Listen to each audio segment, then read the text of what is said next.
Ujumbe wa haraka na wa kushtua kutoka kwa Askofu Gwajima kwake Samia Suluhu umetikisa na kutetemesha Ikulu ya Tanzania.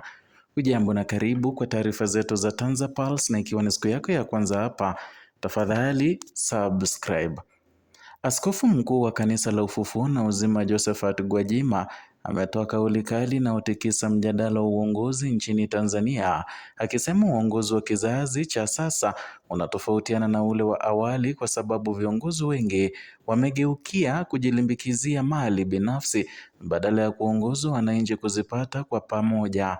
Kauli hiyo iliyotolewa Januari tarehe 25 mwaka 2026 wakati wa ibada ya Jumapili jijini Dar es Salaam imeibua upya mjadala mpana kuhusu maadili ya uongozi, matumizi ya madaraka na uhusiano kati ya siasa, imani ya dini na haki ya kijamii. Akizungumza mbele ya waumini, Gwajima alieleza kuwa dhana ya uongozi imepotoshwa, ambapo kiongozi anaonekana kufanikiwa zaidi kwa wingi wa mali alizonazo kuliko mchango wake kwa jamii. Kwa mtazamo wake, wananchi huwapa viongozi dhamana ili wajitengenezee utajiri binafsi, bali ili waongoze kwa haki na kuweka mazingira yatakayowezesha wengi kunufaika. Kauli hii imechukuliwa na wachambuzi kama ukosoaji wa wazi wa mienendo ya kisiasa na kiutawala inayoendelea kushuhudiwa katika nchi nyingi za Afrika ikiwemo Tanzania. Matamshi ya Gwajima yanakuja katika kipindi ambacho masuala ya uwajibikaji wa viongozi, mapambano dhidi ya rushwa na pengo kati ya matajiri na maskini yanaendelea kutawala mijadala ya kitaifa.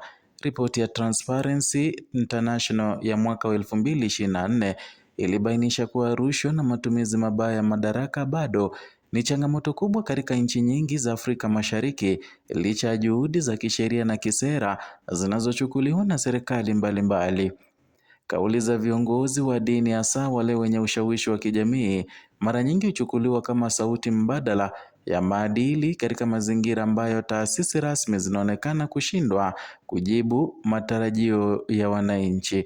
Na katika hotuba yake, Gwajima alirejea mfano wa viongozi waliotangulia, akimnukuu Mwalimu Julius Nyerere aliyewahi kusisitiza kuwa kuwatumikia watu ni jukumu linalohitaji kujitoa na wakati mwingine kuumiza moyo. Kwa mujibu wa askofu huyo, maisha ya Nyerere aliyeishi kwa unyenyekevu na kufariki bila utajiri mkubwa binafsi yanapaswa kuwa kigezo cha kupima uongozi wa kweli. Hoja hii inaendana na tafiti nyingi za kihistoria zinazoeleza falsafa ya uongozi wa Nyerere kama alivyofafanuliwa katika maandiko ya University of Dar es Salaam kuhusu jamaa na maadili ya uongozi. Kauli ya Gwajima inagusa hoja nyeti. Je, kiongozi anapaswa kuwa na mali nyingi? Kihistoria, mjadala huu haujapata jibu rahisi. Wapo wanaoamini kuwa utajiri wa kiongozi unaweza kuwa matokeo ya ubunifu, uwekezaji halali na mafanikio binafsi kabla ya kuingia madarakani. Na hata hivyo, tafiti za World Bank kuhusu utawala bora mwaka 2023 zinaonyesha kuwa pale ambapo mifumo ya uwazi na uwajibikaji ni dhaifu, basi kujilimbikizia mali kwa viongozi huongeza hatari ya rushwa na kupunguza imani ya wananchi kwa taasisi za umma.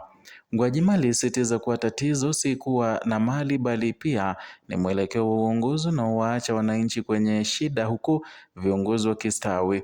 Alionya kuwa mtu anaweza kupewa nguvu au nafasi na Mungu kwa ajili ya kuwatumikia watu, lakini akaitumia vibaya nafasi hiyo na kuumiza wale aliopaswa kuwahudumia. Kauli hii inaakisi pia misingi ya teknolojia ya kijamii inayofundishwa katika makanisa mengi, inayosisitiza wajibu wa kimaadili kwa waliopewa madaraka. Ili kuimarisha hoja yake, Gwajima alitaja mifano ya viongozi wa Afrika waliotajwa mara kwa mara kama vielelezo vya uongozi wa kujitoa: Kwame Nkrumah wa Ghana na Thomas Sankara wa Burkina Faso. Nkrumah, kiongozi wa kwanza wa Ghana huru, alisisitiza umoja wa Afrika na maendeleo ya pamoja, ingawa urithi wake una mjadala mpana kuhusu changamoto za kiuchumi alizokumbana nazo. Sankara kwa upande wake amebaki kama kumbukumbu za wengi kama kiongozi aliyeishi maisha ya unyenyekevu, akipinga anasa za madaraka na kuhimiza usawa na kujitegemea. Kwa mujibu wa tafiti za kihistoria zilizochapishwa na BBC na Al Jazeera, maisha binafsi ya Sankara, ikiwemo kutumia baiskeli na kukataa mishahara mikubwa, yalikuwa sehemu ya ujumbe wake wa kisiasa kuhusu uadilifu wa kujitoa kwa wananchi. Gwajima alitumia mifano hiyo kuonyesha kuwa uongozi wa kujitoa haukuwa nadharia tu, bali ushawahi kuishiwa na viongozi waliotanguliza maslahi ya watu kuliko yao binafsi. Kauli za Askofu Gwajima pia zinaangazia nafasi ya viongozi wa dini katika mjadala wa kisiasa. Tanzania, kama ilivyo nchi nyingi za Afrika, ina historia ya viongozi wa dini kuchangia mijadala ya kitaifa kuhusu haki, amani na utawala bora. Na ripoti ya Human Rights Watch ya mwaka 2022 ilieleza kuwa sauti za asasi za kiraia na taasisi za kidini mara nyingi huchukua nafasi muhimu pale ambapo wananchi wanahisi kutosikilizwa na watoa maamuzi wa kisiasa. Hata hivyo, ushiriki huu pia huibua mjadala kuhusu mipaka kati ya dini na siasa. Wapo wanaona kauli za viongozi wa dini kama mwongozo wa maadili unaohitajika, na wengine wakihofia kuchanganyika kwa mamlaka ya kiroho na kisiasa. Katika muktadha wa kauli ya Gwajima, wachambuzi wengi wanaomba ujumbe wake kama wito wa maadili ya jumla badala ya msimamo wa chama au sera mahususi. Na katika uchambuzi mpana, hoja ya Gwajima inaendana na mjadala wa kimataifa kuhusu aina ya uongozi unaohitajika ili kufanikisha maendeleo endelevu.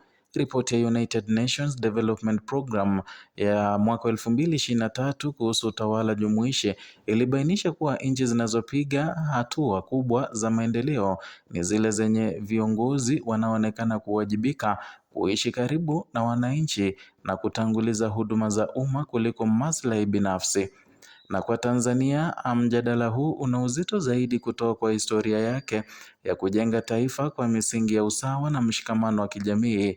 Kauli za kulinganisha kisasi cha sasa na viongozi waliotangulia zinaibua swali la msingi: je, taifa linaendelea kuenzi maadili hayo au limeyapoteza katika mbio za uchumi na siasa za ushindani? Kauli ya Askofu Josephat Gwajima si tukio la kawaida la kidini, bali ni kielelezo cha wasiwasi mpana wa kijamii kuhusu mwelekeo wa uongozi. Inaibua mjadala unaogusa kiini cha uhusiano kati ya mamlaka, mali na maadili, mjadala unaoathiri imani ya wananchi kwa viongozi wao na uthabiti wa taasisi za umma.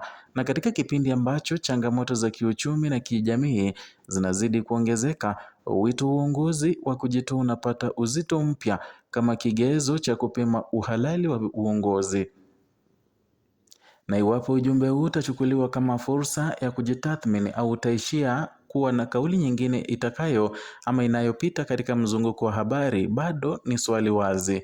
Hata hivyo, historia inaonyesha kuwa jamii zinazochukua kwa uzito maadili ya uongozi wa kujitoa huwa na uwezo mkubwa wa kujenga mshikamano, kuimarisha uwajibikaji na kuweka msingi imara wa maendeleo ya muda mrefu.